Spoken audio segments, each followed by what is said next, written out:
The National Convention is currently underway in Pretoria. The aim is to lay the groundwork and set the agenda for the planned national dialogue, which seeks to discuss ways of shaping and developing the country. As the convention's taking place, the SABC looks at the opinions of people from different spheres of life on the dialogue.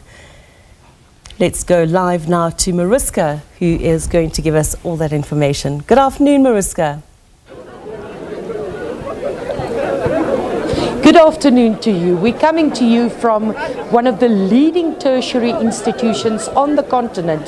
That's of course the University of Cape Town, where the future leaders, the future captains of industry, the people who have to take all of this forward eventually is gathered here today. We've managed to roll up a number of young students here studying various different fields to talk to us about their thoughts on the national dialogue.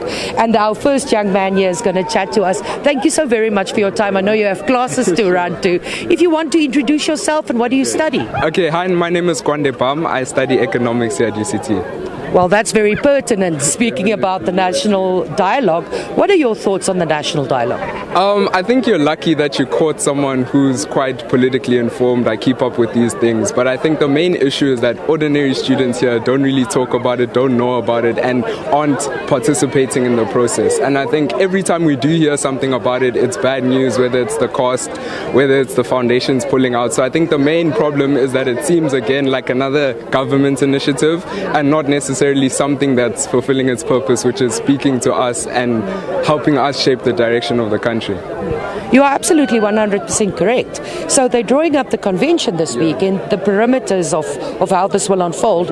What would your advice be to them who are sitting there now outlining how the dialogue would unfold, given what you just told me? I think definitely go far and wide. I think that's the important thing. I've seen a lot of the people, the panelists or eminent people, academics, and I think that although their inputs are important, I think ordinary people need to be at the forefront of this process. But then again, also, as a broad strategy, I think that a lot of people are frustrated with government that keeps asking us for solutions. As much as we want to participate, we voted last year, we gave a mandate to people sitting in parliament, and they should implement what they promised to us that they would. So this dialogue, it feels a bit undecisive from government, and like a government that doesn't really know what it wants or what it needs to achieve. And I think at other points in time, so when we've had CODESA in the past, there was a clear mandate because there was no democratic representatives. We needed to have that process. But now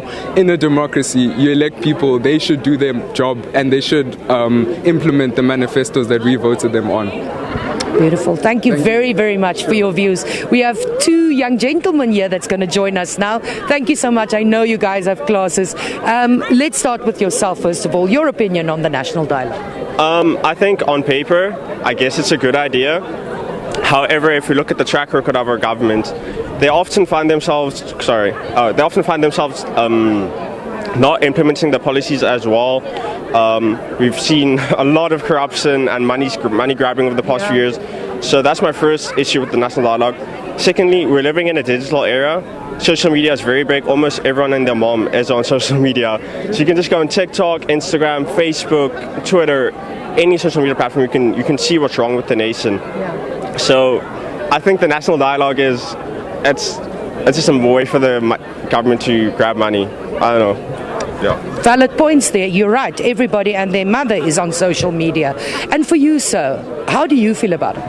Well, my first thoughts when I heard about the national dialogue was that it just shows how bad the inequality is in this country. The fact that the ruling class doesn't even understand what they're doing wrong. Yeah. I mean, it takes them opening their eyes. Cyril Ramaphosa lives in Sandton. The deputy president lives in Midrand.